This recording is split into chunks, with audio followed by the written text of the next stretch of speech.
কবে অনুষ্ঠিত হবে আসামের বিধানসভা নির্বাচন? রাজ্যিক কার্যনির্বাহী বৈঠকে আসাম বিধানসভা নির্বাচনের সময় নিয়ে বড় মন্তব্য করলেন মুখ্যমন্ত্রী ডক্টর হিমন্ত বিশ্ব শর্মা। নির্বাচনী কাউন্টডাউন শুরু আসামে। আজ থেকে আগামী 60 দিনের মধ্যে নির্বাচনের দিন ঘোষণা করা হবে।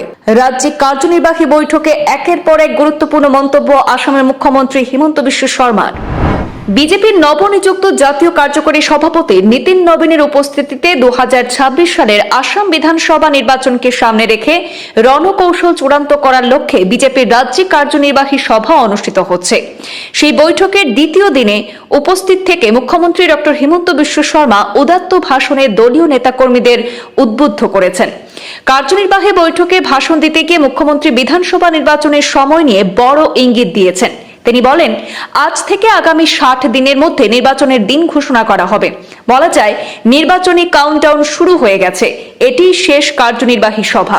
মুখ্যমন্ত্রী হিমন্ত বিশ্ব শর্মা আরো বলেন, সমষ্টি পুনর্গঠনের ফলে দলের মধ্যে আত্মবিশ্বাস বেড়েছে। গত 5 বছরে রাজ্যে যে উন্নয়ন হয়েছে তা সর্বত্র দৃশ্যমান। 2016 সাল থেকে শুরু করে একাধিক নতুন প্রকল্প বাস্তবায়িত হয়েছে বলেও তিনি উল্লেখ করেছেন। শহর হোক বা গ্রাম, সব জায়গাতেই পরিবর্তন চোখে পড়ছে বলে দাবি করেছেন মুখ্যমন্ত্রী। উন্নয়ন প্রসঙ্গে মুখ্যমন্ত্রী হিমন্ত বিশ্ব শর্মা জানান, গুয়াহাটি বিমানবন্দর দেশের অন্যতম আকর্ষণীয় বিমানবন্দর হিসাবে গড়ে উঠেছে।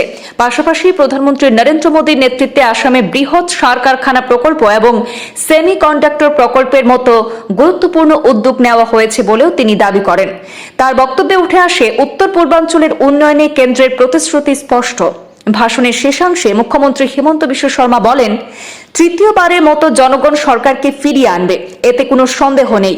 তিনি আরো দাবি করেন, আজ জেলায় জেলায় ব্রহ্মপুত্রের উপর সেতু নির্মাণ, নতুন বিশ্ববিদ্যালয়, কাজিরাঙ্গার উপর দীর্ঘ উড়াল সেতু, গহপুর থেকে নুমলীগড় পর্যন্ত সুড়ঙ্গ প্রকল্পের মতো একাধিক পরিকাঠামোগত উন্নয়ন বাস্তব রূপ পেয়েছে।